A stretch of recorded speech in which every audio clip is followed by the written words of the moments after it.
Hey, I'm Jake. I'm making a new game, and I figured I should make a devlog on this because I like watching those. And here it is. So the game is called A Short Odyssey. It's an RPG set in the 17th century, and you're like a castaway on a magical island. I really wanted to make a game about discovery and exploration, but with a manageable scope. So in this game, you're kind of this sailor named Luis Guerrero, and you don't get too attached to that last name because I might change it. But anyway, you end up shipwrecked on this island, and strange things are afoot, so you have to kind of survive and discover what the hell is going on. So previously, I'd been working on a point-and-click adventure game, and I'd actually gotten pretty far in it. I'd really enjoyed making several parts of it, but I kind of discovered things about making it that made me realize that making these kind of games are more difficult than I thought. Learning what I found difficult about it and what I realized I wasn't that great at really did inform how this game was going to be done differently, and like we'll get into that a bit later. But basically, I had the misfortune of having played some of the very best games in the genre when I started making the game. Like we're talking about like Secret of Monkey Island, Grim Fandango, and like King's Quest 6. A good adventure game kind of has multiple paths through it. There's this idea of like a puzzle dependency chart where basically it's how each puzzle depends on the previous one, and you end up with like a good adventure game looks like it's got a bunch of diamonds because there's multiple paths through it and they collapse at each end. But like I kind of realized like this is a great way of making an adventure game, but this is a ridiculous way of making a game because normal games don't need that. But anyway, the idea of making multiple concurrent paths where each thing moves the story forward is kind of really hard to do.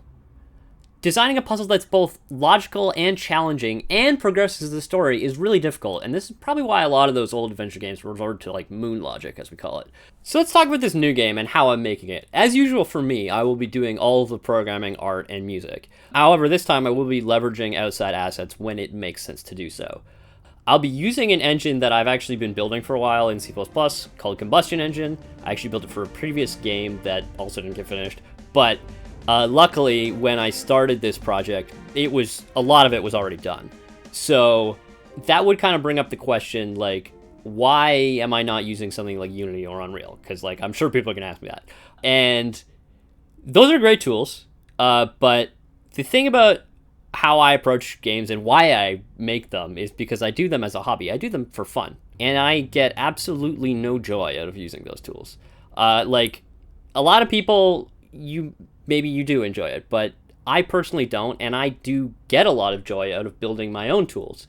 And additionally, that lets me kind of tailor my workflows to a workflow that makes sense for me and my game, and specifically to the kind of game that I'm making, as opposed to using, whatever the Unity or Unreal devs wanted me to do that process.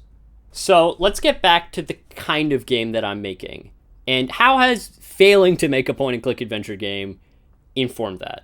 Well, that comes down to kind of like the mantra, as I'm going to call for this game, and that's systems over stories.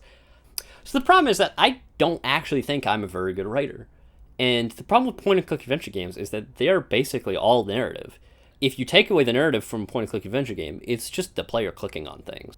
I want to have a system where you can play the game, and even if you don't engage with the narrative, you can still have a fun time playing the game.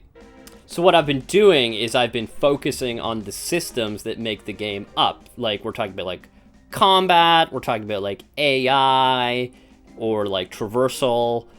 Those bits should really work before you start piling on narrative. Because the point of the game is not for this game, the point of the game here is not the narrative. The narrative is just something to get things going. So what have I actually been doing? So I've been programming. That's actually a lot of what I've been doing because that's my career. I'm a computer programmer. But I've also had to really brush up on my skills for 3D modeling and design because Those kind of things don't come as naturally to me, but I think I've gotten a lot better in the process of doing this. So that's it. That's the bare bones of it. I'm going to try to keep these videos pretty short and focus on like one theme per episode. So I hope you enjoyed this one. And next time I'll probably be back to talk about something a little bit more concrete, like art or music or like some specific game system that's happening.